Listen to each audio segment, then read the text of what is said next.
kita mulai aja ya. Jadi yang kali ini topiknya berkaitan sama designing hospital information system. Cuman sebenarnya konsep designing itu banyak ya. Jadi nggak hanya sorry, kok ini sih. Ya. Jadi konsep designing itu sebenarnya ada banyak banyak aspek ya. Kayak contoh, umpamanya saya mau membuat desain arsitektur eh, apa ya? Kalau sekarang kan trennya apa ya? Satu sehat gitu ya, satu sehat gitu ya. Nah, satu sehat itu dia lebih lebih bersifat makro sih sebenarnya. Jadi kayak kalau kalau Bapak Ibu pernah baca ya terkait dengan cetak biru eh, transformasi digital kesehatan ya Indonesia itu dia sifatnya skalanya nasional makro. Walaupun nanti semua fasilitas pelayanan kesehatan itu ada di dalam ekosistem itu gitu. Nah, itu juga konsepnya designing sebenarnya. Jadi arsitektur desain ya dari platform satu sehat atau dari konsep interoperabilitas yang terpusat gitu ya, yang tersentralized. Nah, designing juga ada uh, kayak saya punya rumah sakit nih umpamanya. Rumah sakit saya mungkin ada berapa gedung gitu ya. Jadi mungkin ada 4 gedung atau 5 gedung gitu ya, yang terpisah. Lalu saya ingin merancang atau mendesain arsitektur komunikasi datanya gitu atau mungkin jaringannya ya LAN ya local area network. Dengan skema barangkali ya untuk backbone-nya saya pakai fiber optik, terus kemudian nanti untuk ke workstation-nya saya pakai apa eh, ya WiFi atau mungkin yang wireless atau yang pakai kabel ya dan seterusnya. Jadi itu juga ada konsep desainnya ya ada yang bentuknya star, ada circle, ada yang macam-macam gitu ya ini ya bentuk-bentuk desainnya. Nah kita harus mendesain itu juga untuk memastikan bahwa aksesibilitas ke data centernya itu tidak terganggu. Kadang-kadang juga kayak di mana ya saya pengalaman di satu rumah sakit besar itu ya di Jakarta itu bahkan sampai membuat kayak antar gedung itu ada kayak semacam mirroring servernya ya untuk memastikan bahwa kalau ini karena seringnya putus gitu ya sering banget eh, antar gedung itu karena gedungnya itu sudah jadi duluan sebelum adanya sistem informasi gitu jadi ada eh, antar gedung itu sering sekali terputus sehingga kadang-kadang perlu perlu apa ya beberapa uh, backup server atau beberapa data mirroring server yang kemudian ditempatkan di setiap gedung gitu untuk memastikan bahwa kalau kalau satu saat putus itu tetap aktivitas masih tetap berjalan gitu, dan sebagainya. Jadi ada banyak konsep designing. Nah, yang saya akan bahas di sini sebenarnya lebih ke arah saya punya electronic medical record umpamanya ya. Saya yakin di banyak rumah sakit di tempat Anda sudah punya ya, sudah pakai gitu ya. Apalagi ada instruksinya dari kementerian bahwa kita harus menggunakan ini sampai ditunggu sampai 31 Desember ya 2024 kalau tidak salah ya. Nah, mestinya sudah punya semua, mestinya gitu. Nah, eh, kalau saya sudah punya, maka saya itu ingin ngapain lagi gitu.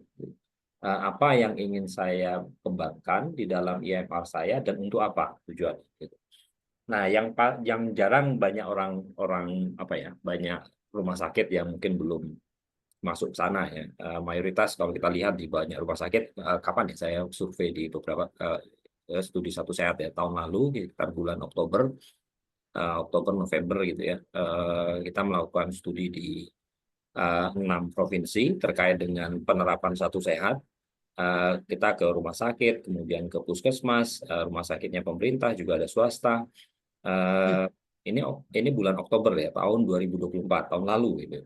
Jadi mereka menerapkan IMR itu bukan untuk apa ya? Kalau kita baca di banyak referensi itu ya satu ya efisiensi, terus kemudian efektivitas, quality of care dan seterusnya ya. Tapi tahap waktu itu ya kebanyakan rumah sakit atau fasilitas kesehatan pokoknya saya menggugurkan kewajiban dulu untuk menerapkan IMR gitu karena tanggal 31 Desember saya diwajibkan untuk melakukan ini atau nanti akreditasi saya akan ditinjau ulang gitu. Jadi lebih ke arah compliance terhadap regulasi dulu sebelum yang lain-lain. Nah, jika kondisinya demikian, maka ya sayang gitu kalau umpamanya tidak kita kembangkan untuk yang ke arah yang lebih apa ya, lebih lebih bermanfaat ya, baik itu untuk pasien maupun untuk internalnya rumah sakit dan bahkan stakeholder yang lain ya, kayak contoh umpamanya Anda di rumah sakit apa ya, jejaring umpamanya atau rumah sakit apa yayasan atau ada pemiliknya gitu ya, yang kemudian bisa digunakan untuk berbagai macam kepentingan baik itu manajemen terutama yang kaitannya dengan clinical care ya untuk ke arah quality of care. Nah, nanti ada contoh di bawah bagaimana mendesain sebenarnya sederhana ya. Jadi di rumah sakit itu ada electronic prescriptions, lalu kemudian ya ada penelitian itu menambah fungsi untuk drug-drug interactions di dalam electronic prescriptions. Mungkin di beberapa rumah sakit sudah ada itu tentunya, dan bahkan bisa saja kita berlangganan ya, knowledge-nya itu langganan dengan beberapa penyedia, bahkan IMS itu kayaknya juga menyediakan servisnya itu. Jadi kita bisa berlangganan servis itu, kita lempar apa namanya obat yang diresepkan, lalu kemudian si MEMS atau mungkin apalagi ya, water coolers ya kalau di beberapa yang cukup populer ya, logiknya itu kemudian nanti di lempar dibalikin ke rumah sakit untuk kemudian ada alert atau reminder yang kaitannya dengan ini ya, drug-drug interaction gitu. Dan bahkan bukan hanya itu ya, ada juga yang kaitannya dengan apa ya, bukan treatment ya, kayak contoh umpamanya ada kasus tertentu kemudian dilempar ke servisnya itu, lalu kemudian dari servis itu kemudian menyampaikan ada feedback, ada balikan, data balikan yang mengatakan bahwa oh ini kurang, harusnya ini kurang pemeriksaan ini, atau ini seharusnya tidak perlu gitu, atau ini apa namanya ya, ya ini yang contoh yang kita belum exercise ya, tapi mau mencoba sih di water coolers itu ada beberapa logic yang kaitannya dengan clinical decision support system ya. Nah, ini yang mungkin nanti akan saya di akhir ya akan saya diskusikan ya. Nah, yang pertama ini dulu. Jadi saya review dulu bahwa kalau kita punya sistem informasi rumah sakit atau SIM-RS, mestinya kita punya tiga fungsi ini ya. Satu, empat bahkan ya. Jadi yang satu fungsinya untuk tentunya untuk arah manajemen pasien, itu biasalah dari depan ya pasien masuk, dan ini yang apa ya, kalau di Permenkes nomor berapa ya, 82 apa ya, 82 tahun 2013 ya tentang SIM-RS itu dia membaginya front office ya, front office itu yang langsung berhubungan dengan pasien, mulai dari pasien masuk sampai itu pasien keluar. Ini yang kaitannya dengan fungsi manajemen. Lalu kemudian yang kedua nanti akan ada fungsi manajemen organisasi, ini yang biasanya kombinasi ya dari manajemen pasien dengan yang tidak langsung berhubungan sama pasien. Kalau di Permenkesnya 82 itu nyebutnya back office ya. Contoh umpamanya manajemen SDM, aset ya, logistik gitu. Apalagi ya, manajemen ya appointment system ya dan seterusnya gitu ya. Jadi ini yang ke arah kok appointment system ya. Scheduling ya, provider scheduling, terus kemudian itu yang kaitannya dengan untuk fungsi yang back office. Nah, tapi semuanya itu pada akhirnya nanti akan dibutuhkan untuk manajemen yang kesehatan yang skalanya makro gitu. Nah, contoh sederhana saja umpamanya. Setiap bulan gitu kita diminta untuk mengirimkan laporan bulanan melalui RS online oleh Kemenkes ya, biasanya itu teman-teman rekam medis tuh yang apa namanya, yang selalu melaporkan ya, entah itu mengentry, entah itu mungkin sistemnya sudah bisa interoperable dengan SIRS online, atau apa ya, pakai Excel ya kalau nggak salah ya. Jadi beberapa sistem informasi rumah sakit itu mengekstraksi dalam bentuk Excel, dilengkapi atau mungkin ditambahkan apa gitu, lalu kemudian ini diimport ke dalam RS online. Jadi kita akan melaporkan itu. Nah, yang dilaporkan tidak hanya terkait sama kunjungan pasien, beberapa juga ada hubungannya dengan ketersediaan logistik, atau mungkin saya nggak tahu detailsnya ya, tetapi beberapa kayak di reportnya itu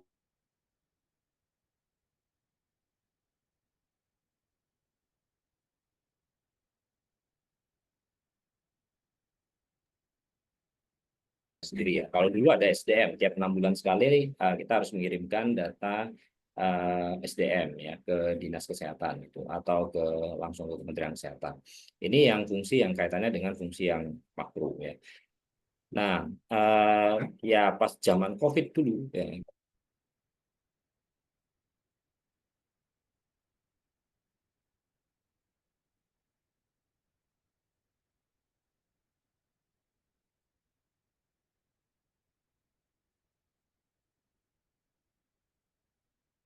untuk ya kaitannya dengan surveillance sebenarnya, dan bahkan beberapa dari rumah sakit di tempat Bapak Ibu barangkali sudah ini ya sudah bridging dengan SITB ya, Sistem Informasi Tuberkulosis ya, atau SIHA ya, Sistem Informasi HIV/AIDS ya.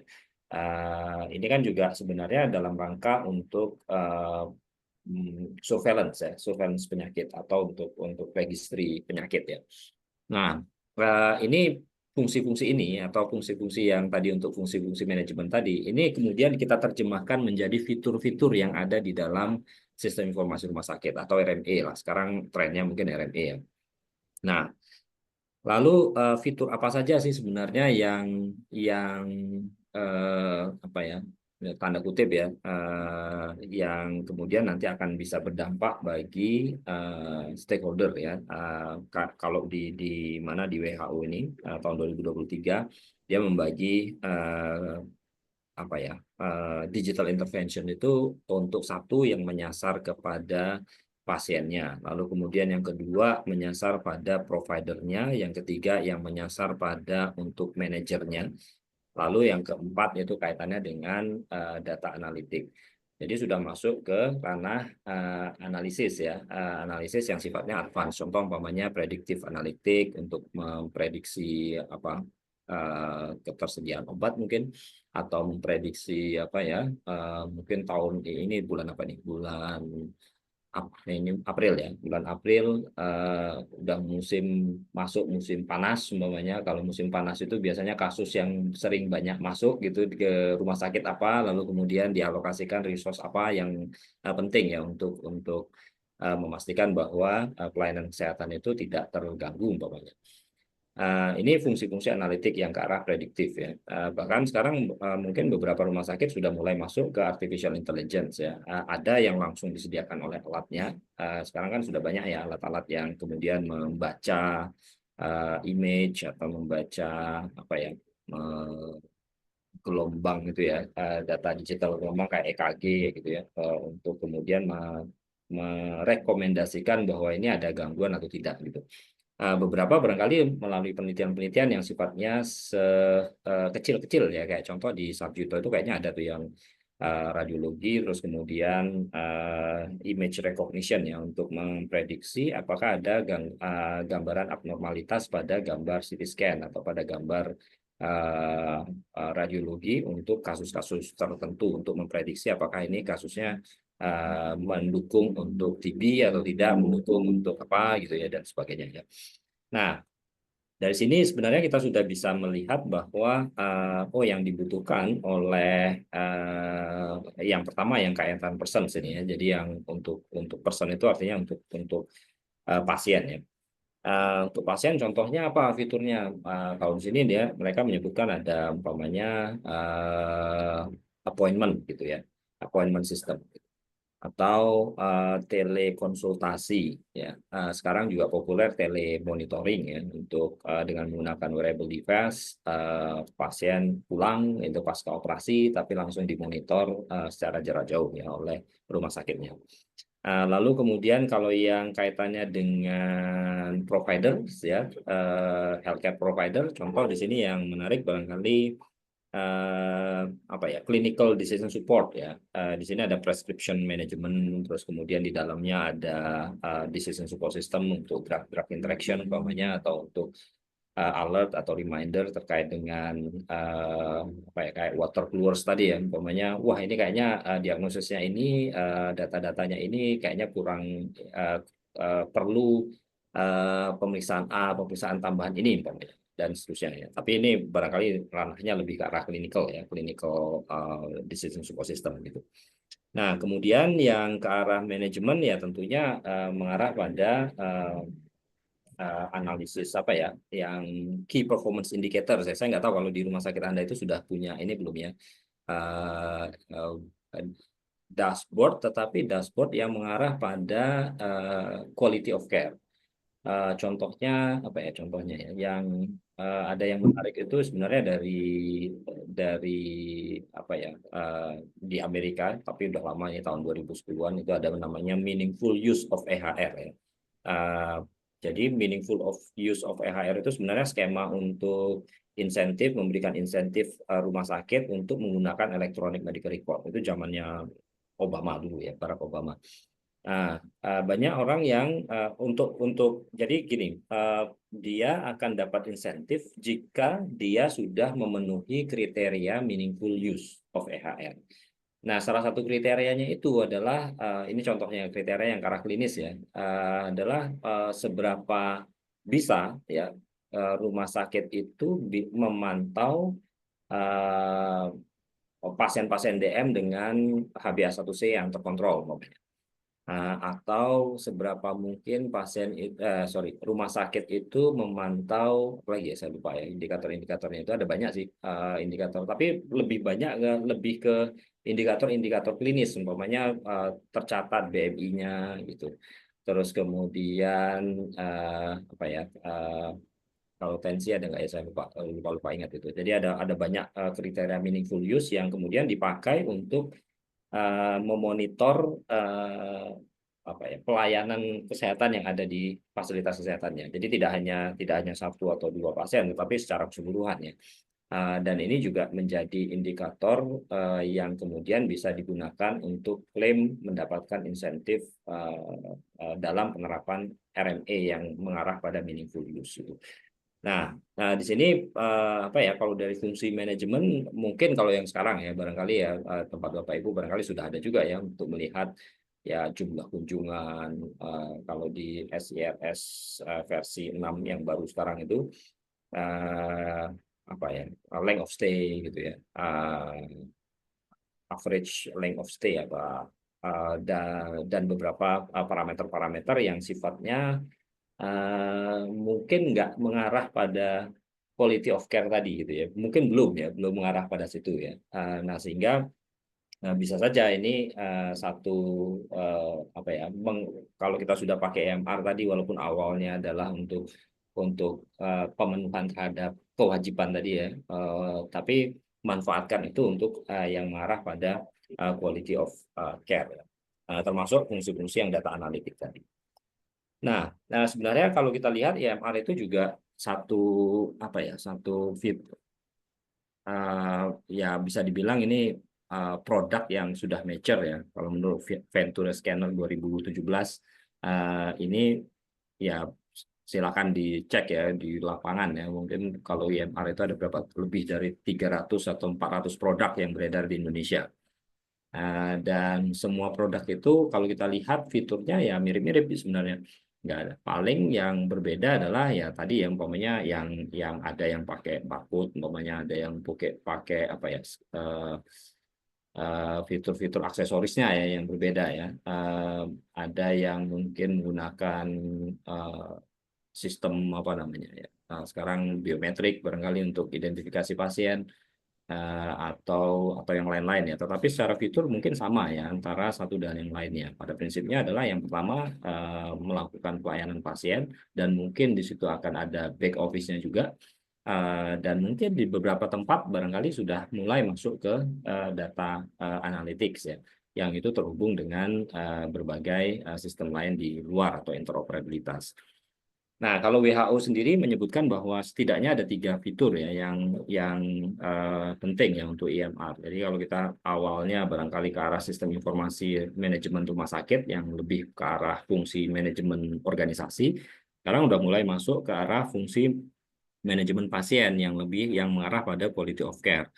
Nah, tapi fitur-fitur apa saja yang menurut WHO ini penting? Jadi yang pertama tentunya mencatat pasien itu secara longitudinal ya. Ini akan jadi tantangan sih sebenarnya kalau kita konteksnya itu multi apa ya, kayak di tempat kita kan ada rujukan, lalu kemudian ada layanan primer, pasien itu bisa pergi kemana-mana, maka fungsi interoperabilitas itu akan jadi penting ya untuk memastikan bahwa pencatatan pasien ya secara longitudinal itu bisa terpenuhi ya. Arahnya kan di situ. Produknya bisa macam-macam, bisa EHR, IMR, bisa ya macam-macam lah ininya ya. Entah itu dari brandnya, entah itu dari konsepnya ya. Ada yang bilang konsepnya electronic medical record, ada konsepnya electronic health record. Sebenarnya ini dua hal yang mirip-mirip, tetapi kalau menurut WHO itu EHR itu prinsipnya adalah kita sudah punya fungsi untuk menginteroperablekan rekam medis kita dengan sistem lain di luar dari rumah sakit gitu. Ya sama kayak Satu Sehat ya. Satu Sehat platform itu kan idenya itu adalah memfasilitasi interoperabilitas ya dengan menggunakan protokol tertentu ya. Protokolnya namanya FHIR, FHIR. Ya, nanti biar teman-teman teknis saja yang mengerjakan itu ya maksudnya. Tapi konsep itu harusnya ya pada saat kita mengirim data ke Satu Sehat platform itu data itu mestinya idealnya bisa dilihat juga oleh fasilitas kesehatan yang lain karena dalam rangka untuk continuity of patient care tadi. Contoh umpamanya pada saat rujukan ini ada referral ya kalau di sini ya, healthcare communication and collaborations, atau apa ya, persepan ya elektronik kalau itu memang lintas lembaga ya, lintas organisasi, kayak contoh umpamanya di layanan primer, kemudian resepin elektronik, lalu kemudian barangkali di apotek ya tertentu yang kemudian akan melayani pasien itu gitu. Nah, prinsipnya kan kita harus interoperable ya antara sistem satu dan sistem yang lain. Nah, nggak masalah gitu brandnya apa, tetapi protokol pertukaran datanya mestinya sama gitu ya, termasuk standar datanya. Kemudian yang ketiga itu yang healthcare service delivery tools. Yang contoh yang tadi yang saya sebutkan ada clinical decision support system, drug-drug interaction, umpamanya uh, yang prinsipnya itu adalah bahwa kalau kita pakai electronic medical record ya, pakai sistem ya, yang pada saat melakukan pelayanan, bahwa output dari sistem informasi itu langsung memberikan apa ya, ya saat itu ya, saat pasien memberikan informasi atau guidance atau alert atau reminder saat pasien itu dilayani gitu ya, at point of care ya, istilahnya ya. Jadi pada saat pelayanan umpamanya kita meresepkan elektronik, oh ternyata ada drug-drug interaction umpamanya, atau ternyata ada apa ya, overdose, underdose gitu ya. Sehingga kita langsung melakukan action untuk menambah dosis atau mengurangi dosis atau mengganti regimen terapi dan seterusnya. Jadi itu makanya disebut sebagai healthcare service delivery tools, karena alat bantu untuk melakukan pelayanan langsung pada saat apa namanya, at point of care ya. Jadi saat pasien itu ada di layanan gitu. Nah, ini contoh-contohnya ada chronic disease management. Saya nggak tahu ya kalau di tempat Anda itu ada ini nggak ya, ada clinical guidelines ya, yang atau clinical pathway yang kemudian wah ini kok belum hari pertama, hari kedua gitu itu harusnya dikasih A, harus kasih diperiksa A, periksa B, tetapi kok ini belum gitu umpamanya. Lalu kemudian muncul alert atau reminder bahwa oh ini kok belum dilakukan pemeriksaan tertentu untuk kasus-kasus yang stroke umpamanya, untuk kasus apa ya yang banyak clinical pathway-nya apa ya, jantung ya, jantung, stroke atau yang lain ya. Atau kaitannya juga dengan uh, apa ya, kayak clinical guidelines yang ini ada ini nggak ya, ada penyakit dalam nggak di sini ya, kayak endokrin gitu ya, penyakit DM gitu. Kalau DM itu sepemahaman saya itu harus dilakukan pemeriksaan kemungkinan komplikasi ya pada kaki umpamanya.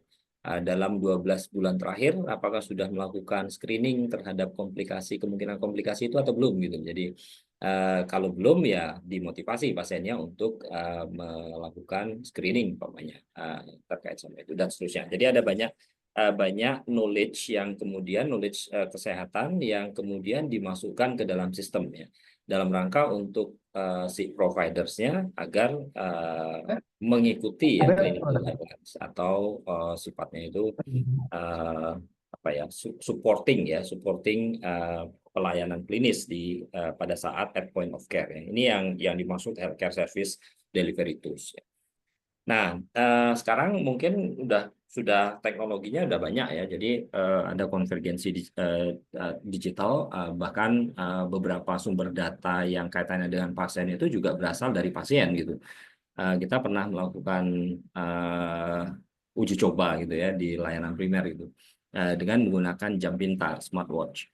Jadi smartwatch-nya dipakai oleh waktu itu pasien ya dengan penyakit kronis, lalu kemudian mereka menggunakan itu di rumah gitu, lalu kemudian data-data yang kaitannya dengan smartwatch-nya itu, data yang kita pakai waktu itu baru ini ya, baru detak jantung ya, frekuensi nadi. Lalu dari frekuensi nadi itu setiap 6 jam kalau nggak salah ya, setiap 6 jam itu hasil terakhirnya 6 jam itu dikirim ke rekam medis elektroniknya di layanan primer. Nah, jadi layanan primernya bisa melihat pola ya, alur atau pola yang kaitannya dengan salah satu tanda vital. Nah, ini baru satu yang kita coba ya. Nah, seandainya kita punya wearable device yang mungkin memiliki sensor lebih banyak ya, kayak kan sekarang sudah mulai banyak ya, kayak suhu, kemudian ada nadi, ada kelembapan, lalu kemudian bahkan ada yang sampai ke ini ya, estimasi tekanan darah gitu ya. Lalu kemudian bahkan ada yang EKG yang berapa lead itu ya, saya lupa itu ada berapa lead, yang lead berapa itu. Ini bisa kalau bisa kita tarik ya langsung dari IOMT itu akan sangat membantu untuk dokumentasi klinis pada pasien-pasien atau telemonitoring ya pada pasien-pasien penyakit kronis tertentu ya. Nah, nggak tahu nih, ini kalau Bapak Ibu mau penelitian yang kaitan sama itu ya, itu terbuka ya, banyak peluang-peluangnya untuk melakukan penelitian. Nah, tapi permasalahannya apa ya? Apakah betul bahwa teknologi digital itu sudah berdampak pada output atau outcome dari pelayanan kesehatan atau belum gitu? Kalau menurut IOMS ini ada 3 yang penting ya, yang ingin dicapai. Yang satu adalah produktivitas dari tenaga kesehatan ya. Jadi kayak tadi kalau WHO ya sebenarnya senada juga dengan WHO bahwa teknologi digital itu salah satu yang target yang perlu diintervensi adalah providernya gitu. Nah, providernya harapannya itu bisa dibantu ya, artinya dibantu untuk meningkatkan kualitas pelayanan kesehatan. Entah itu dari fitur-fitur yang kayak tadi umpamanya clinical decision support system, clinical guideline, electronic pathway, reminder dan seterusnya ya. Prinsipnya adalah bagaimana mendukung meningkatkan kualitas pelayanan kesehatan dengan mengintervensi si providernya. Kemudian yang kedua adalah mengurangi, kalau di sini yang mengurangi ini ya biaya sih pada akhirnya ya, reducing unnecessary test and service untuk mengurangi duplikasi dengan adanya electronic medical record yang harapannya juga terinteroperable ya dengan sistem yang di luar dari rumah sakit ya, karena rumah sakit bisa saja dia mendapatkan pasien dari rumah sakit lain atau dari layanan primer gitu ya. Satu shared platform itu ekspektasinya seperti itu sih sebenarnya. Sehingga ini bisa mengurangi unnecessary test ya, jadi lebih hemat gitu ya, lebih mengurangi avoiding cost ya, mengurangi biaya. Terus kemudian yang ketiga adalah reducing mengurangi biaya langsung ya, kayak ini mungkin nanti kita akan bahas lebih detail yang kaitannya dengan cost benefit analysis ya. Jadi benar nggak sih sebenarnya EMR itu bisa mengurangi biaya ya di rumah sakit. Tadi saya cerita tentang studi kita tentang satu sehat platform ya di 6 provinsi itu, di salah satu rumah sakit yang kita temui, mereka di awalnya memang terpaksa ya menggunakan electronic medical record, terus akhirnya di manajemennya memutuskan untuk menggunakan salah satu sistem, lalu kemudian menginstruksikan semua tenaga kesehatannya untuk menggunakan sistem. Lalu kemudian kebijakan yang lain itu adalah tidak mengalokasikan anggaran untuk cetak rekam medis lagi gitu. Jadi kertas itu sudah nggak ada gitu. Lalu kemudian apa ya, kayaknya termasuk mengurangi ini ya, apa namanya, jumlah orang yang melakukan, eh, kan kadang-kadang kalau rekam medis kertas itu ada yang mengantarkan ya, mengantarkan ke ruangan, terus mengembalikan lagi, terus menata kembali dan seterusnya ya. Nah itu dirubah fungsinya untuk lebih ke arah analisis ya, lebih arah memastikan bahwa kualitas data yang disimpan di dalam rekam medis elektroniknya yang dijalankan itu lengkap, lalu kemudian sesuai, jadi lebih ke arah clinical coding ya, ininya fungsinya lebih banyak ke sana. Nah, setelah dievaluasi, ternyata ya ini rumah sakitnya rumah sakit kecil ya, nggak rumah sakit besar ya. Ternyata ya lumayan, dia bisa menghemat, katanya per tahun itu bisa sampai 400 jutaan gitu per tahun ya. Ya kalau untuk rumah sakit apa ya besar ya tipe A itu ya wah seberapa sih itu gitu. Tapi kalau untuk rumah sakit itu menurut mereka ternyata saya lebih hemat gitu. Nah, hematnya di mana? Jadi yang pertama bahwa tadi ya cetak kertas dan seterusnya itu ternyata mereka habis hampir sekian miliar gitu ya. Lalu kemudian investasinya untuk RME-nya berapa? Oh, ternyata hanya sekitar untuk di tahap awal itu 800 juta atau berapa gitu ya. Dan nggak gede-gede amat gitu ya. Lalu kemudian untuk tahun kedua ya belum ya, tetapi itu hanya investasi awal. Kalau kita lihat dari referensi itu tahun kedua biasanya lebih kecil gitu, investasi untuk digitalnya ya. Karena tahap awal itu apalagi yang tadinya belum punya kemudian punya itu, mereka harus investasi server umpamanya yang cukup mahal ya. Lalu kemudian memasang jaringan, kemudian membeli apa ya, device ya untuk kemudian semua staff atau tenaga kesehatan itu bisa mengakses ya di workstation-nya masing-masing. Itu tahap awal itu ya memang agak mahal ya. Tapi kalau dia nyebut itu hanya 800 juta, itu artinya ya kalau tahun depan mungkin akan jauh lebih hemat lagi gitu. Untuk atau tahun ini ya, karena jumlah yang akan dikeluarkan nggak akan begitu banyak gitu, ininya. Nah, artinya beberapa mungkin sudah mulai membuktikan bahwa penggunaan teknologi digital itu mengurangi biaya ya. Cuman nanti silakan, kalau ada yang tertarik, ini kayaknya ada mahasiswa MMR yang tahun sebelumnya ya ini sedang melakukan penelitian di rumah sakit, salah satu rumah sakit ya di Pacitan kalau nggak salah. Ini sedang menghitung cost benefit analisis dari pemanfaatan RMA. Nah, harapannya nanti kalau sudah ada hasilnya itu ya ini bisa jadi evidence baru ya untuk nanti bahwa RMA itu memang mengurangi cost ya. Nah, lalu kemudian fiturnya apa sih? Walaupun tadi sudah saya singgung ya sedikit terkait dengan beberapa fitur, mungkin nanti akan saya tanyakan di chat ya. Silakan nanti direspon. Ada yang satu improve management, reduction in medication error, reduction in necessary investigation, improve communication interaction. Ini mungkin tadi sudah kita singgung ya. Tapi pertanyaannya adalah kalau saya punya RMA gitu ya. Ini eh, ini pertanyaan di ini ya sebentar. Eh, Nah, kalau Anda punya RMA itu fitur sudah punya RMA nih ya, rumah sakit saya sudah punya RMA nih. Lalu fitur apa yang akan saya kembangkan ya untuk mendukung mutu pelayanan kesehatan? Dok, maaf bisa izin di slide sebelumnya tadi, Dok. Nah, ya sebentar. Sebelum ini mohon maaf, Ji. Lalu eh, outcome apa yang ingin Anda, outcome apa yang Anda harapkan? Wah, ini pertanyaan, ini mini quiz, mini quiz. Saya mau lihat nanti siapa yang respon. Ya, saya chat ya, gitu ya. Jadi, nah silahkan dibalas di chat ya. Saya pengen tahu juga gitu.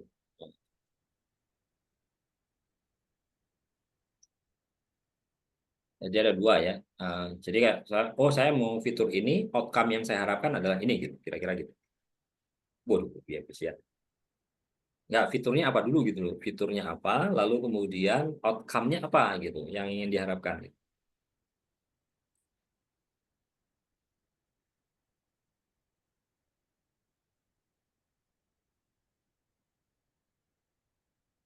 Ini kayaknya yang respon kita jadikan absen aja ini Mas Andi ini.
Ya, ini apa nih? Saya baca ya. Ini supaya saya punya dapat ide juga ya untuk ngembangin apa gitu ya nanti. Eh, Clinical pathway, oke. Outcome-nya ketepatan clinical pathway ya. Kepatuhan atau ketepatan ini? Eh, Kepatuhan ya, kepatuhan clinical pathway. Tapi kepatuhan itu outcome atau bukan ya? Em,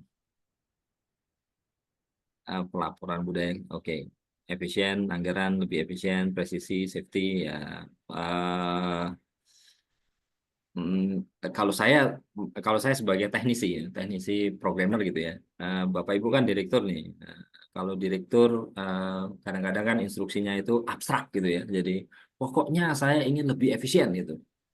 Tapi bagaimana staf Anda menerjemahkan itu ya harus diperhatikan juga ya gitu. Jadi jangan cuma ini ya, maksudnya eh, details ya kata Prof Laksono itu the details is the devils gitu ya.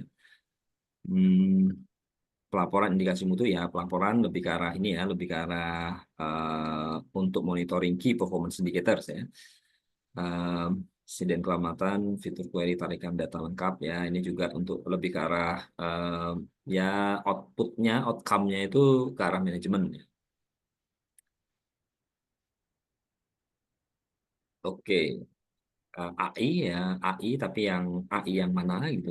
Nah, integrasi dengan aplikasi pihak penjamin itu memudahkan ya efisiensi, efektivitas, tapi lebih ke arah fitur yang untuk ke administratif ya. BMHP pasien eh,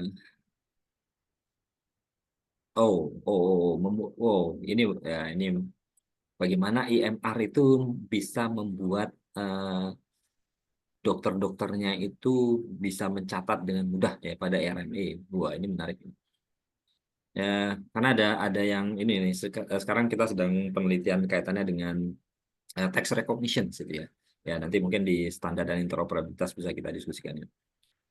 Kepatuhan clinical pathway, ya polifarmasi, interaksi obat ya, ini multi drug ya, ini interaksi obat kaitannya dengan ini ya, medication errors gitu ya, mengurangi medication errors itu outcome-nya adalah mengurangi medication error. Saya menerapkan electronic prescriptions dengan fitur clinical decision support system-nya, lalu kemudian harapannya outcome-nya adalah mengurangi medication errors itu. Wah, ini udah jadi topik penelitian ini. Kemudian penurunan biaya ini cost benefit tadi saya sudah cerita.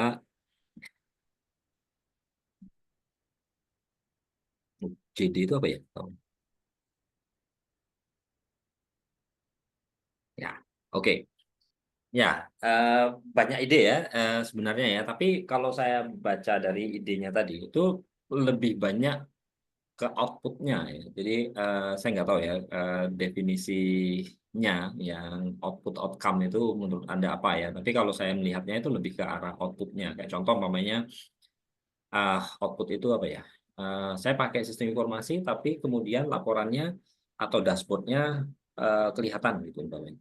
Itu baru output. Nah, kalau outcome-nya bahwa ya dengan dashboard itu ya saya bisa melakukan perencanaan lebih baik gitu.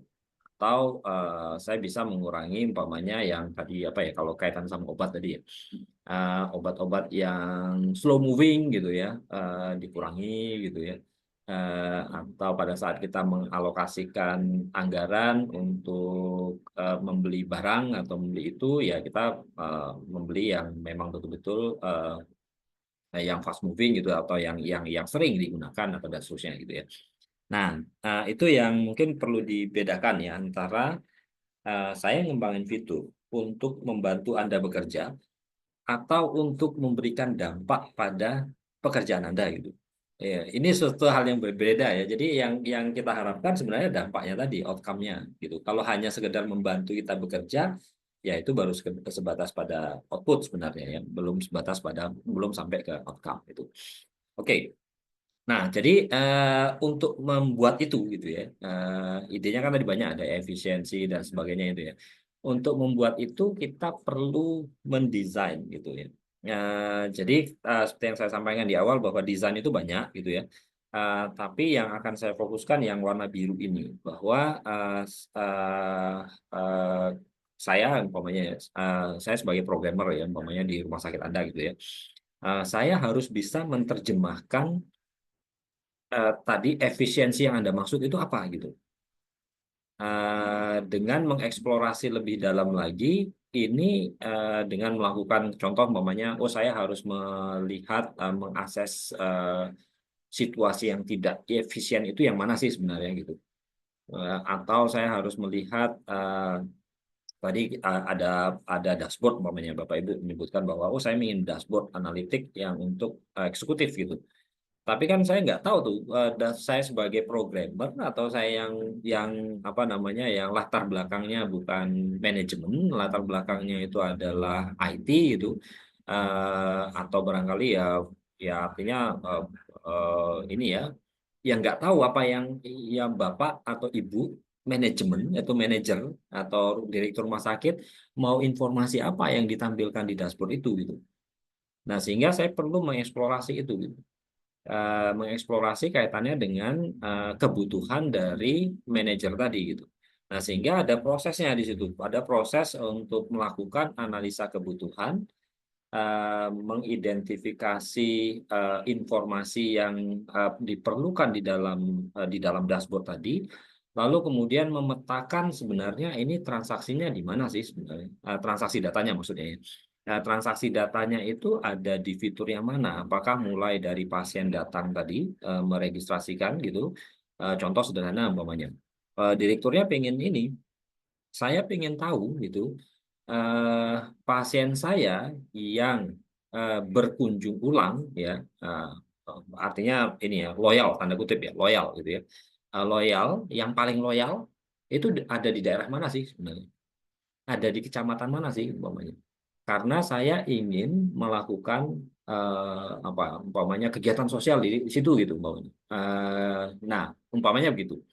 Maka kan saya sebagai programmer akan mikir bahwa oh, kalau gitu ya pertama saya harus memastikan bahwa yang dimaksud dengan loyal itu apa gitu.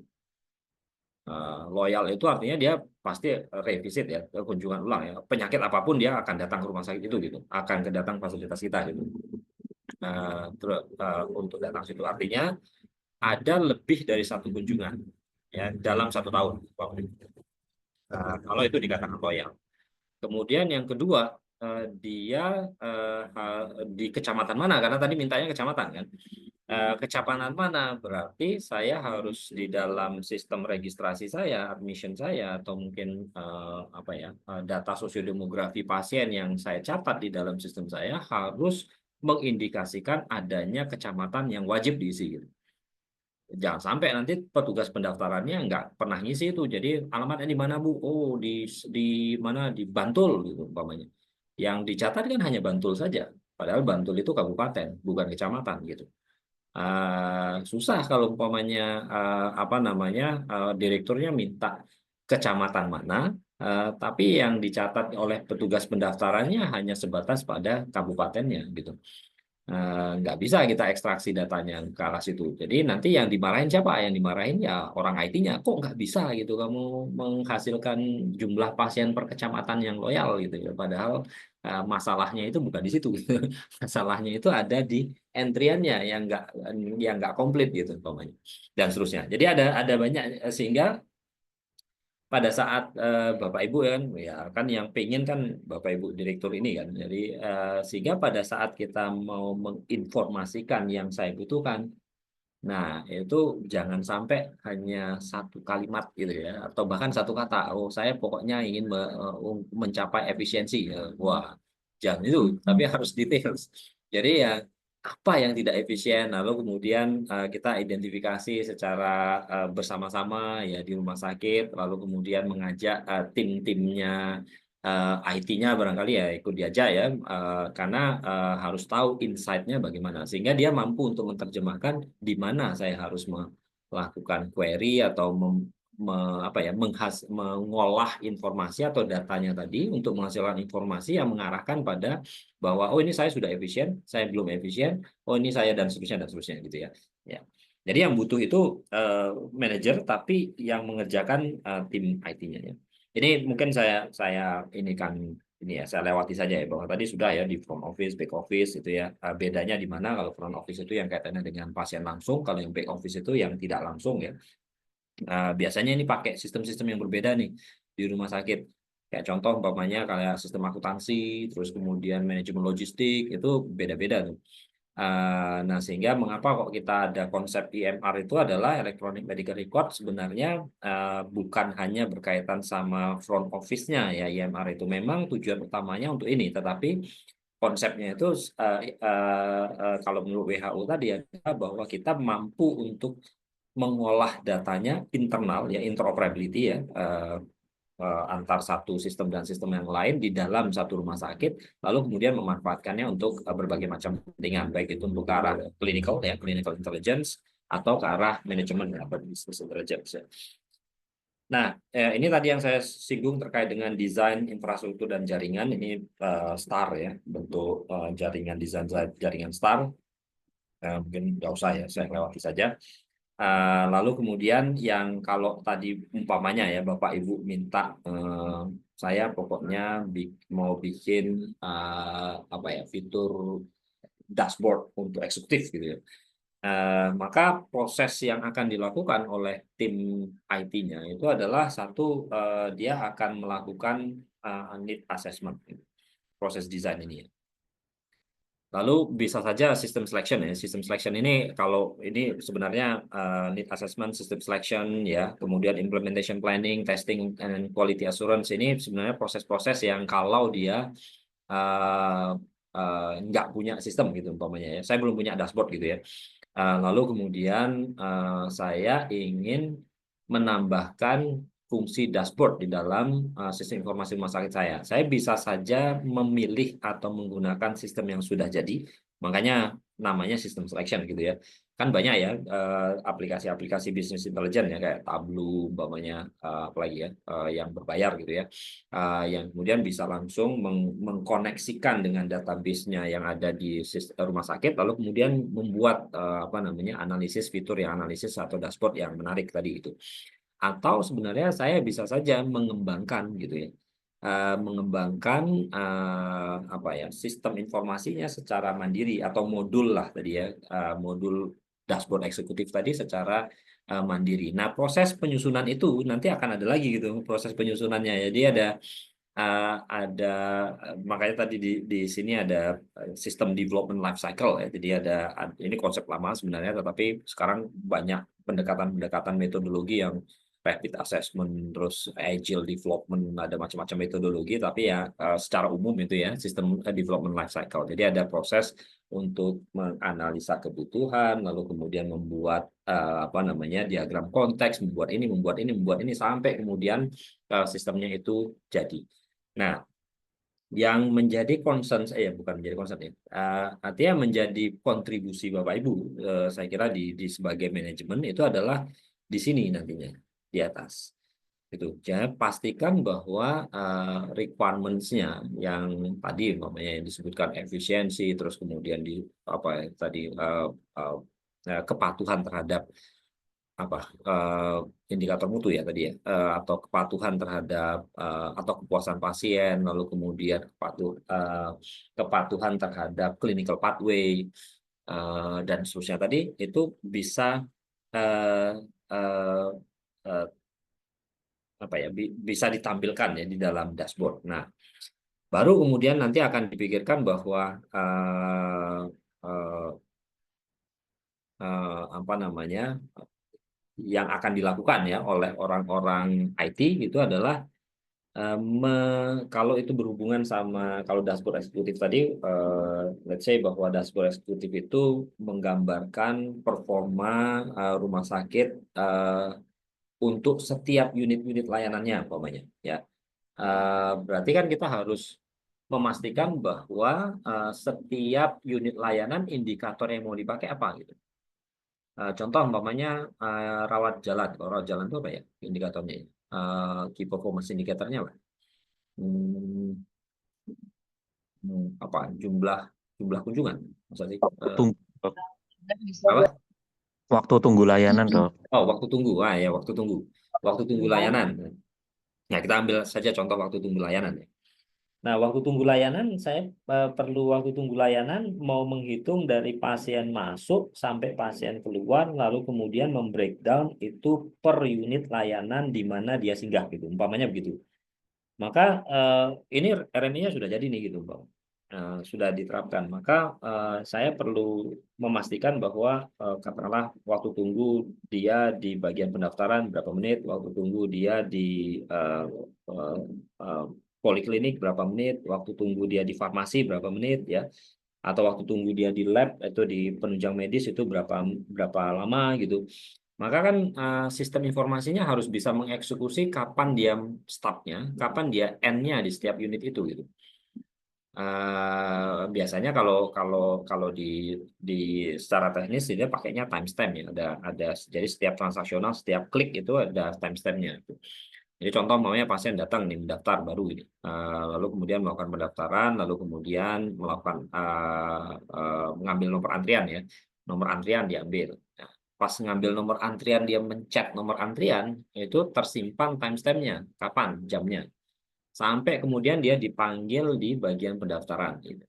Pada saat dipanggil di bagian pendaftaran, itu ada eksekusi bahwa ini nomor 179 umpamanya. Datang pasiennya, namanya siapa? Oh, namanya ini dicari, ketemu, pas dia klik itu timestamp. Gitu. Jadi itu estimasi dia di waktu tunggu antara di antrian. Lalu kemudian dia diadmisikan ke poliklinik, umpamanya apa ya, penyakit dalam gitu. Pada saat di poliklinik penyakit dalam, dia nanti akan setelah dia selesai ya, ada start, ada end-nya ya, bahwa end-nya dilayani di bagian pendaftaran itu pada saat dia klik admisi langsung ada timestamp-nya. Lalu kemudian pasien itu diarahkan untuk menunggu di ruang tunggu. Pada saat di ruang tunggu, mungkin dia dilayani oleh nurse station gitu. Berarti nurse stationnya pada saat manggil si pasien itu atau nomor antrian itu juga menjadi timestamp dia menunggu dilayani di nurse stationnya dan seterusnya dan seterusnya. Jadi setiap unit itu harus ada startnya kapan, end-nya kapan gitu, supaya nanti untuk memastikan bahwa ini time-nya ini bisa diolah datanya. Itu baru satu step gitu. Nah, step berikutnya itu adalah bagaimana mengolah datanya gitu.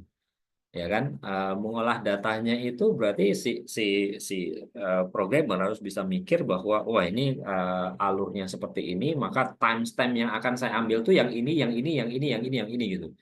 Jadi nggak semua apa ya, setiap klik yang ada timestampnya itu diambil data timestampnya, tetapi hanya yang bagian-bagian tertentu. Nah ini kan proses yang ini ya, supaya jangan salah gitu. Karena gini, kadang-kadang kita contoh umpamanya ya, berapa jumlah kunjungan pasien itu kita ngambilnya dari admisi atau dari encounter gitu. Ini mungkin istilah teknis ya. Eh, kalau admisi itu pasien masuk sampai pasien keluar ya.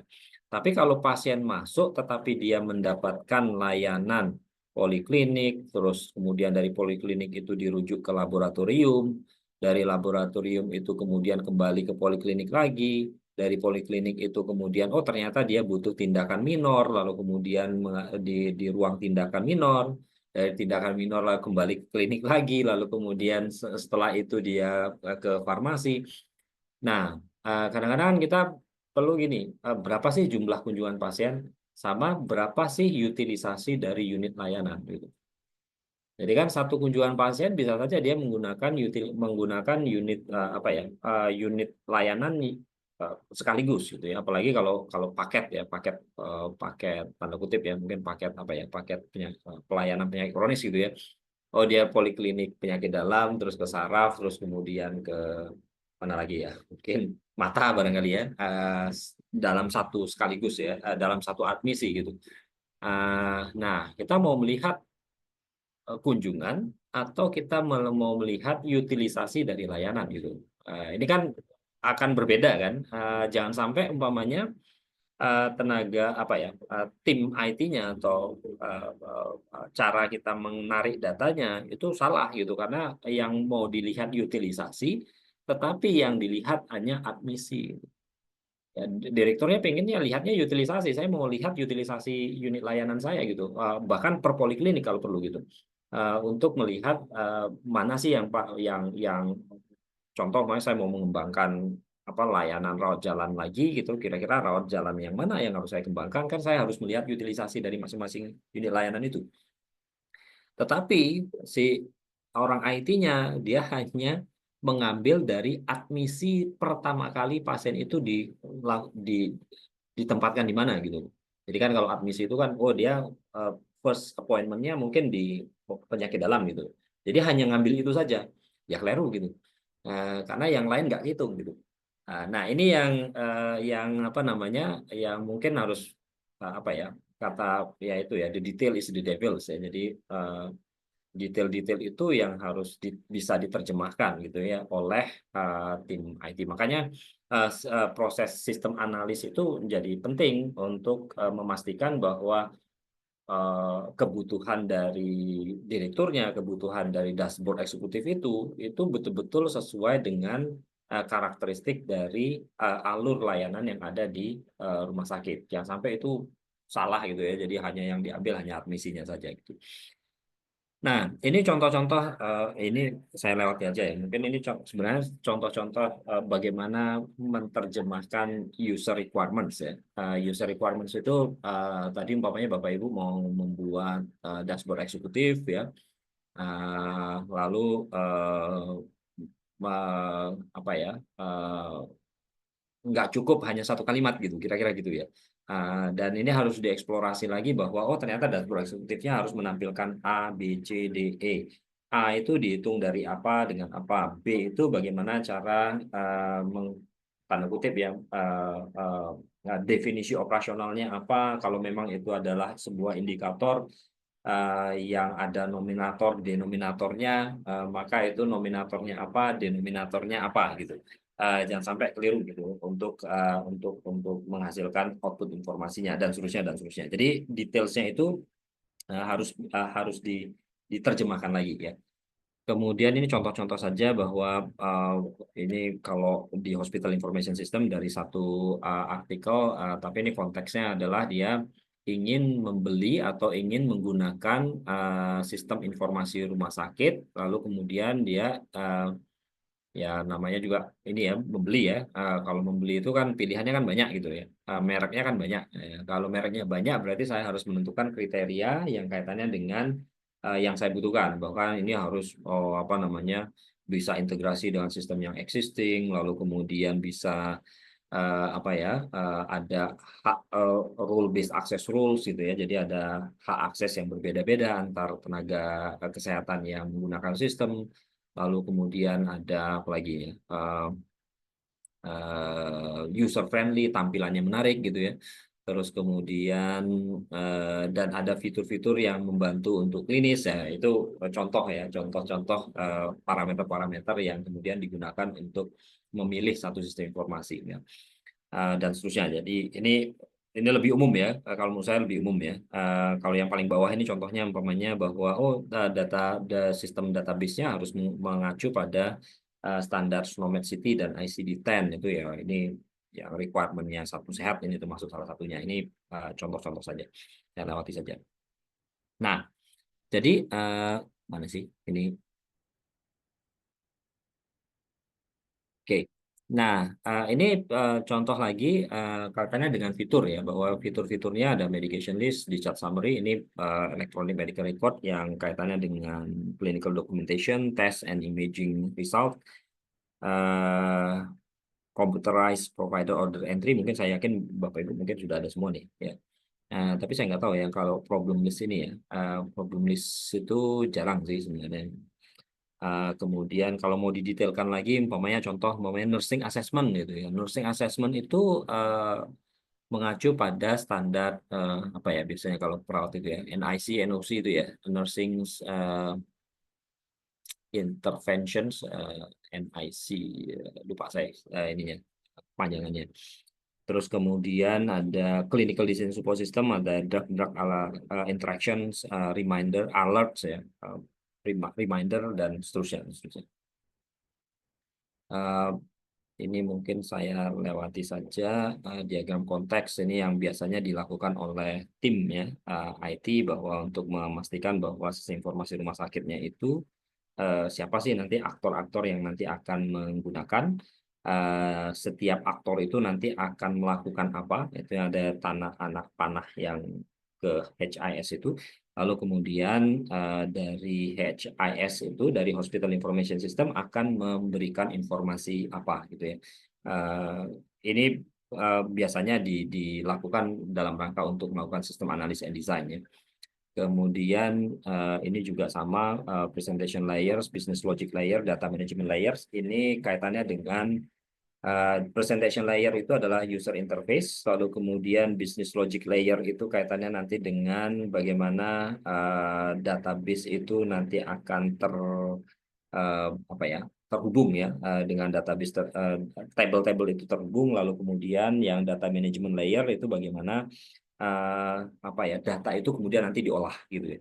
Jadi contoh di sini ada data analitik yang umpamanya tadi pada saat kita ingin membuat dashboard eksekutif itu ya keterhubungannya ya kayak contoh apa tadi ya, yang kecamatan tadi ya umpamanya ya, bahwa di user interface-nya kecamatannya ada nggak gitu ya umpamanya.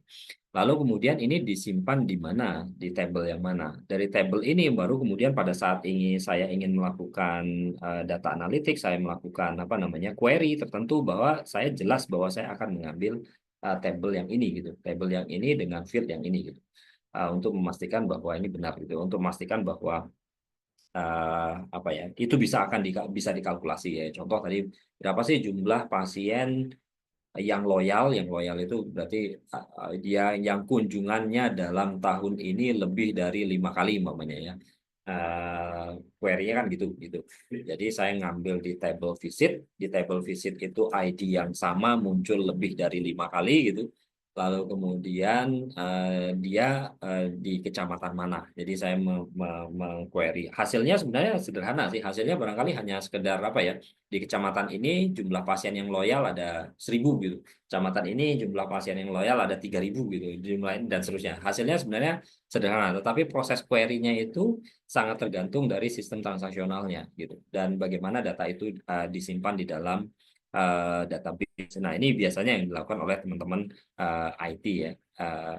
Lalu kemudian ini barangkali saya lewati aja bahwa prosesnya itu kembali lagi bahwa indikator atau informasi yang diharapkan itu biasanya dari Bapak Ibu yang di manajer ya pastinya ya, dari saya pokoknya pengen informasi ini. Nah, si IT memastikan bahwa kalau untuk menghasilkan informasi ini saya perlu data ini. Data ini itu ini akan ditransaksikan di mana? Apakah itu nanti ada di pendaftaran, ada di nursing station atau di poliklinik ya oleh tenaga medisnya, atau oleh farmasinya atau oleh yang lainnya, baru kemudian nanti akan transaksi itu akan disimpan, lalu kemudian akan di-query, divisualisasikan dan nanti dikembalikan ke user yang minta tadi bahwa silakan diinterpretasikan gitu. Apakah nanti akan interpretasinya, wow sekarang saya pengen ternyata ada inefisiensi di mana gitu ya umpamanya sehingga ini perlu dilakukan action dan seterusnya. Eh, ini kayaknya beberapa fungsi dari ya kalau dalam sistem informasi dalam electronic medical record atau hospital information system umumnya uh, yang operasional nih kayak segitiganya ya. Sistem operasional yang transaksional itu lebih banyak ya usernya gitu. Lalu kemudian dan fungsinya si user itu lebih banyak ke arah transaksional gitu. Jadi untuk mengentry data gitu. Tetapi nanti akan digunakan oleh middle manager atau nanti pada saat periode tertentu itu nanti akan digunakan oleh high level manager untuk mengambil keputusan. Nah ini hubungannya sama pengambilan keputusan tadi. Umpamanya Bapak Ibu tadi mau supaya saya bisa mengambil keputusan lebih baik gitu ya.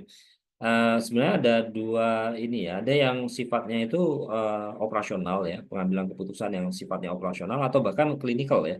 Kayak tadi yang clinical decision support system itu kan pengambilan keputusannya keputusan klinis ya. Tapi ada yang arahnya ke strategic decision making. Kalau strategic decision making umumnya waktunya durasinya barangkali ya 1 tahun kah atau 6 bulan ya. Kalau operasional barangkali day to day ya, day to day activity. Contoh umpamanya apa ya? eh, ada antrian ya, antrian di poliklinik tertentu atau di dokter tertentu itu eh, terlalu menumpuk umpamanya. Jadi ada ada manajer ruangannya yang kemudian mengatur mendistribusikan bahwa ini karena mungkin ya dokternya lebih dari satu barangkali ya untuk poliklinik yang sama mungkin mendistribusikan ya actionnya adalah langsung mendistribusikan ke dokter yang lain umpamanya begitu ya. Kalau yang ke arah strategik ya barangkali yang lebih ke yang jangka waktunya mungkin lebih lebih panjang ya. Umumnya sih ada periodenya, entah itu 1 tahun, entah itu 6 bulan ya, tergantung dari masing-masing rumah sakit ya, bagaimana mengelola uh, uh, uh, rumah sakitnya ya. Ini secara prinsip tadi bahwa kalau ada data disimpan, diolah ya, lalu kemudian menghasilkan informasi. Tapi pastikan bahwa informasi yang dihasilkan memang sesuai dengan kebutuhan tadi ya, kebutuhan si manajemennya. Dan mungkin beberapa kayak contoh, umpamanya di clinical decision support system kita perlu database knowledge gitu ya, tidak hanya sekedar database yang apa ya kayak kan kalau kita kayak Excel gitu ya, kalau saya yang kayak Google Form ya, pernah bikin Google Form ya. Google Form itu kan kalau saya ngisi kan apa yang diisi itu ya sudah itu gitu. Tapi nggak ada mekanisme untuk ke arah uh, automatic reminder umpamanya atau automatic mengkalkulasi secara otomatis bahwa oh ini resiko Anda tinggi, ini resiko Anda rendah gitu. Nah, di situ kita butuh ini ya, tambahan table ya. Tambahan table yang mengarah pada knowledge tertentu. Contoh umpamanya yang barangkali nanti yang akan saya tampilkan juga kaitannya dengan drug-drug interaction gitu. Kalau drug-drug interaction, maka saya perlu table tambahan yang kaitannya dengan bahwa obat ini isinya apa, ya, kekuatannya berapa ya, untuk semua obat. Lalu yang kedua saya butuh saya nyebutnya knowledge ya, knowledge database ya. Yang kedua saya perlu bahwa antara obat ini sama obat ini atau antara isi yang ini sama isi yang ini itu interaksinya eh, apa ada kalau di standar tertentu itu ada 4 ya, 4 kategori ya. Interaksinya itu kategorinya yang mana? Apakah baik-baik saja gitu? Apakah tidak ada interaksi maksudnya ya. Terus kemudian apakah nanti kalau isinya ini dengan isinya ini adalah eh, harus diawasi ketat gitu atau harus kontraindikasi itu harus memang tidak boleh diberikan gitu dan seterusnya ya. Jadi itu kita harus memasukkan itu di dalam database ya. Makanya kita sebut sebagai knowledge ya, knowledge database yang kemudian nanti dihubungkan dengan data yang baru gitu. Nah, sama sebenarnya kayak kayak model-model artificial intelligence, tapi artificial intelligence itu sudah machine learning ya, jadi sudah tidak perlu lagi di desain ininya, di desain knowledge-nya ya, karena dia akan belajar dari ini, belajar dari interpretasi yang sudah dilakukan sebelumnya gitu. Jadi ada database training ya. Eh, Nah, ini yang harus kita tambahkan gitu ya. Nanti ada contohnya ya. Saat saat saya ingin membuat modul dari rekam medis elektronik itu lebih bermakna, maka saya akan tambahkan fitur tertentu, dan pada saat saya menambahkan fitur tertentu, saya harus menambahkan beberapa struktur database yang mendukung itu ya. Ini contoh, nanti ada contohnya ya. Nah, ini contohnya ada di ini eh, penelitian tahun berapa ini? 2022 ya. Dia membuat clinical decision support system untuk drug-drug interaction. Ini sederhana sih sebenarnya, dan saya yakin di beberapa rumah sakit barangkali sudah ada juga ya. Nah, sebenarnya rumah sakit itu sudah punya eh, fitur untuk resep elektronik gitu ya.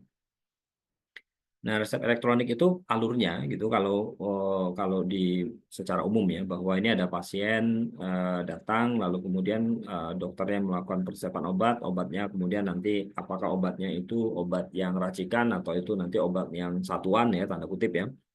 Lalu kemudian dia memasukkan obatnya, jumlahnya, frekuensinya, dan seterusnya ya. Lalu kemudian dia termasuk dia memilih ini obat ini diambil di eh, satelit farmasi yang mana gitu ya. Kalau jalan gitu ya, apalagi kalau rumah sakit yang besar barangkali ya, satelit farmasinya kan banyak ya. Jadi ngambil di sini, di sini, di sini atau di sini gitu ya. Lalu kemudian dari situ disimpan ya, langsung tersimpan dan itu langsung bisa diakses oleh farmasinya gitu, karena ini dalam satu kesatuan database, satu kesatuan sistem ya, jadi tidak ada interoperabilitas itu, jadi hanya satu sistem. Nah, ini yang ingin yang penelitian ini diharapkan itu adalah membuat yang tengah ini gitu. Jadi membuat knowledge database yang kaitannya dengan drug-drug interaction, sehingga nanti akan menghasilkan pada saat dia disimpan, pada saat dieksekusi disimpan oleh tenaga kesehatannya, itu akan memunculkan notifikasi bahwa oh, obat ini ada interaksi loh antara obat ini dan obat yang satunya gitu. Nah, sehingga bisa merekomendasikan, dan ada kalau kalau apa ya, dokternya atau tenaga kesehatannya ingin merubah ya, dia merubah lalu kemudian merubah obatnya, mengulangi lagi dari awal. Ini satu proses peresepan elektronik. Yang ini ditambahkan cuma sederhana yang ini, yang tengah ini. Yang proses-prosesnya sudah berjalan di rumah sakit. Dia hanya menambahkan satu fitur saja yang kaitannya dengan drug-drug interactions. Nah, yang dilakukan apa? Yang dilakukan dia menggambarkan aktornya.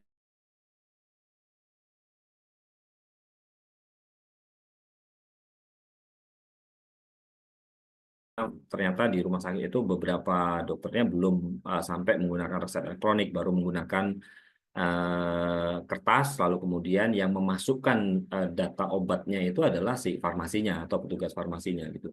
Nah, sehingga yang mengakses atau yang akan menggunakan fitur itu ya, interaksi obat adalah dua aktor ini yang paling utama. Jadi dokternya, kalau dokternya langsung melakukan resep elektronik, dia akan langsung bisa melihat interaksi obatnya. Lalu kemudian kalau yang apoteker, dia bisa juga karena resepnya masih kertas gitu ya, dia bisa mendeteksi ada kemungkinan interaksi obat atau tidak. Nah, lalu kemudian yang ditambahkan oleh yang biru-biru ini adalah struktur database yang sudah ada existing. Yang hijau itu adalah yang baru. Nah, jadi karena obatnya ini adalah obat yang sudah ada ya, tabelnya itu sudah ada sebenarnya. Jadi transaksinya sudah ada. Tapi dia ingin menambahkan, kalau nyebutnya sih nama generik ya, tapi sebenarnya bukan ini ya, harusnya konten ya. Kontennya apa ya? Nggak mesti ya, karena generik itu ya bisa saja sama ya dengan kontennya ya. Eh, eh, Semua obat harus dipetakan, itu pertama gitu, bahwa semua obat itu baik itu yang generik maupun yang paten itu harus dipetakan isinya apa gitu, kontennya apa. dan bahkan sama kekuatannya ya, kekuatan dan bentuk sediaannya gitu kan. Karena kan bentuk sediaan ada tablet, ada yang kaplet, ada yang apa ya, untuk injeksi ya, dan sebagainya ya. Nah, itu harus pertama yang harus dilakukan adalah menambahkan master database obatnya dengan kontennya gitu. Yang itu kontennya bisa lebih dari satu kan. Satu obat mungkin bisa ada 2, ada 3, atau lebih ya. Nah, lalu kemudian yang kedua adalah dia membuat knowledge base-nya di sini. Jadi ada di tengah ini ada CDSS untuk drug-drug interaction. Nama obat generik satu maksudnya konten satu ya. Ini konten satu dengan konten yang lain dia level interaksinya apa? Yang tadi saya sebut ada 4 atau 5 ya, 4 interaksi kayaknya ya. Ada yang tidak ada yang baik-baik saja gitu. Maksudnya ada yang benar-benar sampai yang nggak boleh sama sekali gitu ya. Ada yang dia kategorinya itu dengan boleh diberikan tapi dengan pengawasan ketat. Lalu kemudian ada yang apa tadi ya itu ya, yang sebenarnya knowledge ini sudah banyak yang punya ya, kayak tadi saya sebutkan di depan ada MEMS saja punya tuh servisnya. Lalu kemudian ada Water Coolers itu juga punya servisnya, tapi harus bayar ya. Nah, ini dia nambahkan yang hijau ini bahwa kalau obat yang diresepkan A sama B dengan kontennya itu adalah X sama Y, maka XY ini di dalam database kalau ketemu kira-kira akan menghasilkan alert ini gitu. Nah, sehingga pada saat itu diterapkan, ini desain interface-nya, pada saat itu diterapkan, sebenarnya dengan effort yang begitu gitu ya, effort yang harus memetakan konten setiap obat, ya bayangkan kalau umpamanya obatnya itu ada berapa tuh, 1000 aja deh, 1000 item aja obatnya. Ya setiap obat itu harus dipetakan tuh kontennya gitu ya, mau nggak mau ya. Dan kemudian plus menambahkan knowledge base-nya tadi ya, database knowledge-nya bahwa konten ini sama konten ini interaksinya ini, konten ini sama ini interaksinya ini, dan itu harus ditambahkan hanya untuk menghasilkan apa kotak warna merah ini gitu. Jadi ya hanya untuk penghasilan ini gitu ya. Kalau di depan interface-nya, tetapi di belakang itu dia harus membuat logik atau ya alur dan logik yang bisa menghasilkan ini gitu. Nah, baru ya ini tadi yang alurnya kalau memang ada interaksi obat, keterangan interaksi ini, keterangan interaksinya belum ada ya, harusnya ada keterangan interaksinya. Lalu apakah ini nanti akan tetap dilanjutkan? Karena kadang-kadang begini, beberapa obat barangkali ya dokternya yang lebih tahu ya, bahwa ya memang harus digunakan itu gitu, karena barangkali ya outcome-nya akan jauh lebih baik dibandingkan dengan ininya bahayanya gitu, mungkin ya gitu. Dan apakah dia juga nanti akan merubah resep dan seterusnya. Jadi ini action yang akan dilakukan. Apakah tetap melakukan itu ataukah nanti akan mengganti resepnya gitu. Nah, kira-kira itu ya. Ini contohnya, contoh-contoh apa namanya, bagaimana membuat ya fitur, salah satu fitur dari rekam medis elektroniknya yang kemudian mendukung untuk ke arah ya dalam hal ini ya mendukung untuk mengurangi medication error ya. Contoh outcome yang diharapkan itu adalah mengurangi medication error. Nah, termasuk ini tadi ya bahwa selain model-model clinical decision support system yang seperti Anda sampaikan tadi bahwa saya perlu dashboard eksekutif nih gitu umpamanya.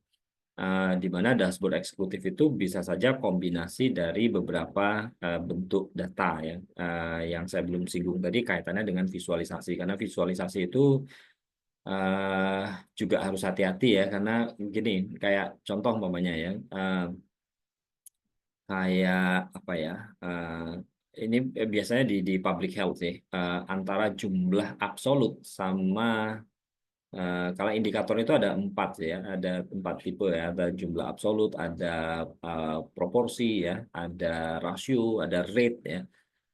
Sebenarnya yang pas untuk kita menampilkan atau menghitung indikator itu yang mana gitu. Kalau jumlah absolut saja, kalau di public health itu nggak cukup gitu sebenarnya. Kayak contoh umpamanya gini, jumlah anak yang diimunisasi gitu, itu nggak cukup gitu. Karena kita harus tahu proporsi anak yang diimunisasi gitu, itu lebih pas gitu untuk untuk decision making gitu ya, untuk mengatakan bahwa performa pelayanan kesehatan kita itu sudah baik atau belum gitu.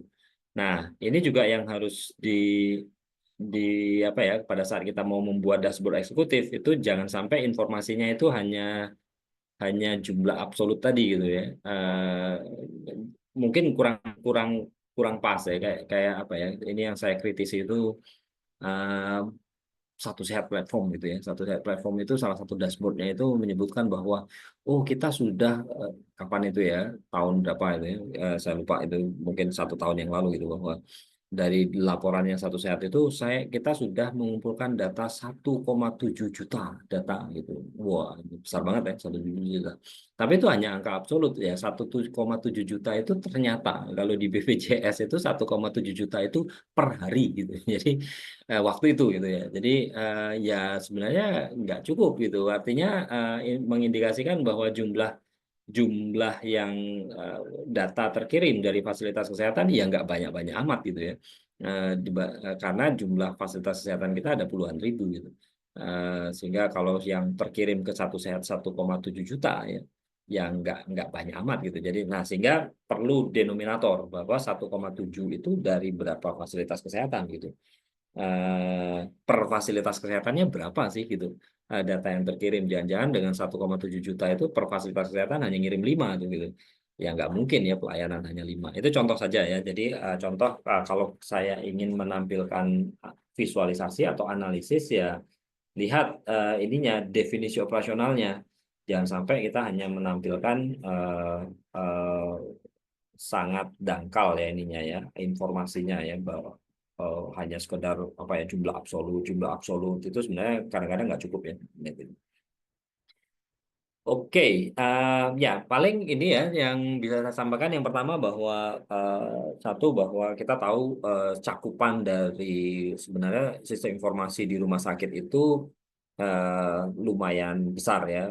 Tidak hanya melakukan pelayanan pasien, tapi juga ada fungsi yang untuk manajemen organisasi, tapi juga ada fungsi lagi untuk berkontribusi pada sistem yang makro gitu ya. Tapi kayaknya yang dua pertama itu yang kaitannya dengan pelayanan kesehatan pasien, pelayanan pada pasien, sama untuk manajemen organisasi itu yang menjadi concern dari sistem yang mikro ya di rumah sakit ya. Nah, pastikan bahwa apa ya, bahwa kalau kita ingin menghasilkan informasi atau untuk tadi ya, bahwa saya fiturnya untuk menghasilkan, untuk membantu mendukung efisiensi atau untuk membantu untuk pengambilan keputusan yang strategis untuk membantu ini. Nah, kita harus tahu bahwa apa sih yang detailsnya, yang pengambilan keputusan apa toh yang sebenarnya yang dibutuhkan itu. Lalu kemudian lihat lagi ke belakang bahwa oh kalau saya ingin melihat contoh umpamanya ya, ya penggunaan obat ya. Saya ingin membeli obat tetapi membeli obat yang betul-betul dibutuhkan oleh rumah sakit gitu umpamanya. Yang memang dipakai gitu ya rumah sakit. Nah, pastikan bahwa transaksinya ada gitu. Seperti tadi ya, yang apa ya, saya ingin melihat pasien saya yang loyal per kecamatan ya, pastikan bahwa data kecamatan itu ada di dalam interface-nya dan itu ditransaksikan oleh petugas pendaftarannya gitu. Percuma juga kalau umpamanya kita mau melihat informasi itu tapi transaksinya nggak ada gitu ya. Nah, sehingga dan ini dilakukan oleh siapa gitu ya. Ada peran-peran tertentu yang harus kita pastikan bahwa itu transaksi itu akan terjadi di situ. Nah, kemudian yang ketiga itu pemahaman ya, logik terhadap pengembangan software ya. Jadi tidak ya, Bapak Ibu kan lebih banyak sebagai manajer ya. Tapi sebagai manajer kalau saya ingin sesuatu ya, kayak oh saya ingin minta dibuatkan dashboard eksekutif gitu ya. Dashboard eksekutif itu eh, nggak bisa eh, tiba-tiba bisa diterjemahkan secara langsung oleh tim IT-nya gitu ya. Eh, jadi memang harus apa ya, harus ada proses menganalisa kebutuhannya yang lebih detail, lebih rinci. Karena yang akan dilakukan oleh tim IT-nya kayak tadi ya, umpamanya drug interaction tadi yang saya tunjukkan, bahwa dia tuh akan membuat ini ada konsekuensinya gitu pada saat saya ingin menghasilkan informasi itu. Padahal informasinya hanya satu kotak merah tadi, hanya alat satu kotak merah, tapi dia effortnya itu ternyata harus memetakan obat gitu. Nah, yang memetakan obat itu nggak mungkin hanya orang IT-nya gitu yang suruh memetakan obat. Gitu. Jangan-jangan kita harus butuh orang farmasinya gitu ya untuk memastikan bahwa obat-obatnya itu kontennya terpetakan dengan benar ya. Walaupun ada servis yang atau mungkin ternyata ada servis nih gitu, ada servis yang dilakukan yang diberikan oleh NDMS atau diberikan oleh Waterpluas itu. Kenapa nggak langganan saja gitu ya? Umpamanya gitu ya. Karena kita nggak perlu lagi memetakan apa ya konten tadi, membuat knowledge database-nya gitu. Kita tinggal pakai aja service yang ada dengan konsekuensi bayar gitu ya. Nah, ya ini yang apa ya yang ya sebagai manajer gitu ya di rumah sakit ya nggak bisa umpamanya kita harus hanya menyampaikan bahwa wah saya pokoknya ingin melihat ini, tapi harus detailsnya itu apa gitu. Termasuk nanti membuat definisi operasional dari indikator karena agar informasi itu diterjemahkan sama ya antar stakeholder yang ada di rumah sakit gitu. Nah, mungkin itu ya yang kaitan sama desain. Ada komentar mungkin coba saya cek di ini tadi ya, ide-idenya apa aja tadi.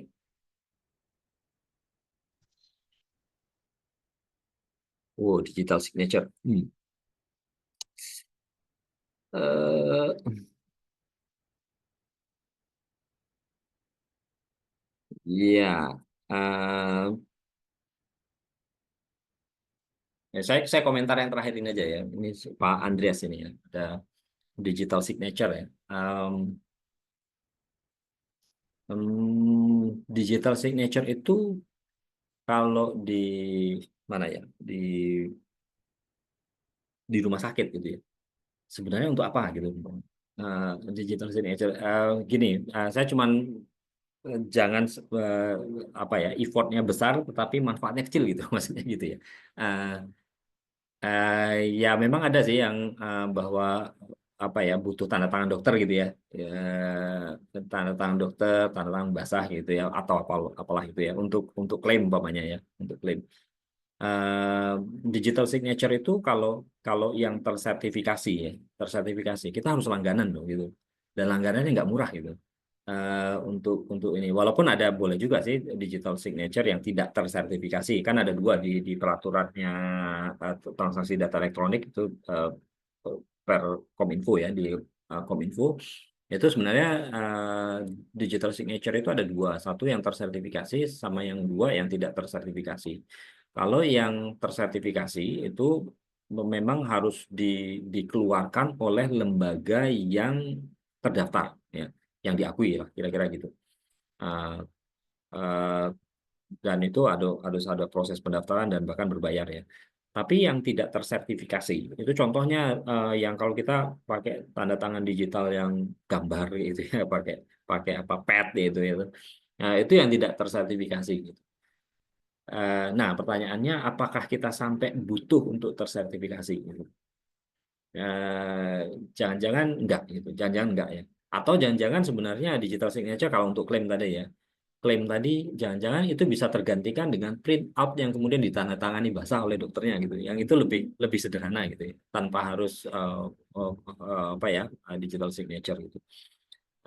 Nah, ini yang mungkin perlu dilihat ya antara upayanya ya sama manfaatnya gitu.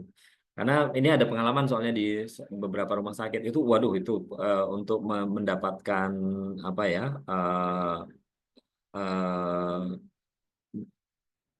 digital signature yang tersertifikasi itu ternyata nggak mudah prosesnya gitu. Bahkan ini rumah sakit pemerintah ya. Rumah sakit pemerintah itu kan sebenarnya difasilitasi oleh Diskominfo ya. Kayak Bapak Ibu yang barangkali di rumah sakit vertikal ya di mana di Kemenkes ya. Itu kan difasilitasi oleh Kemenkes ya untuk itu karena Kemenkes yang mendaftarkan itu ke lembaga yang ditunjuk ya, lembaga pemerintah juga sebenarnya. Nah, tapi kalau yang swasta ya itu ya bayar gitu ya. Ya ah, bayar sendiri gitu. Kalau di rumah sakit vertikal mungkin dibayari oleh Kemenkes, tapi kalau rumah sakit yang lain bayar sendiri gitu dan itu nggak murah gitu. Katanya sih nggak murah. Coba nanti dicek ya harga biayanya berapa ya. Nah, dan itu harus langganan gitu. Ada jangka waktunya juga untuk digital signature. Jadi prinsipnya hanya sekedar bahwa ini ditandatangani oleh orang yang sebenarnya kira-kira gitu. Terus apa lagi ya yang saya bisa komentar ya di sini?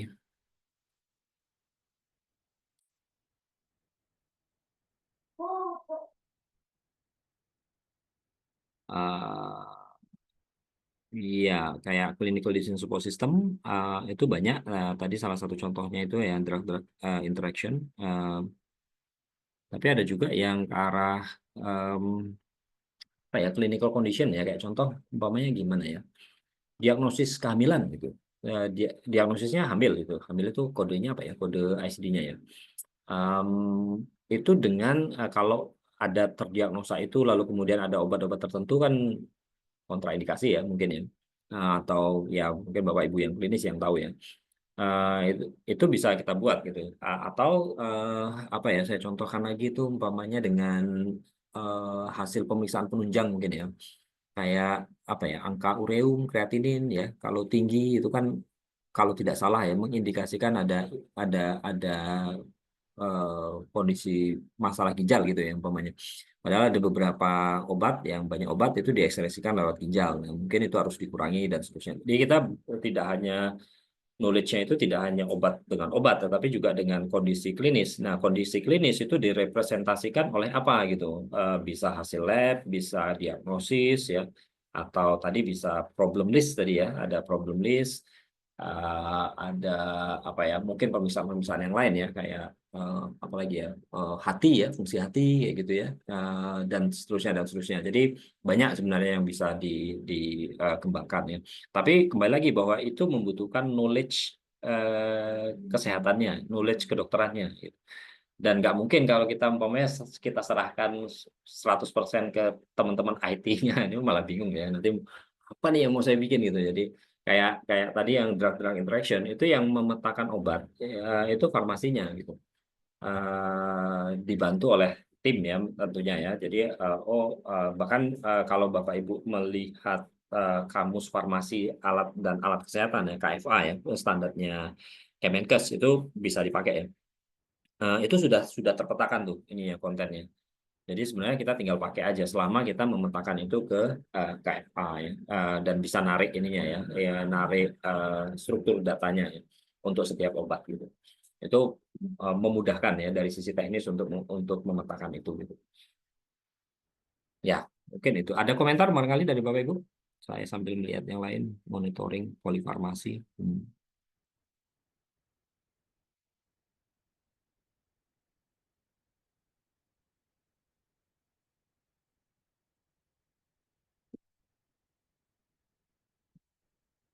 Oke.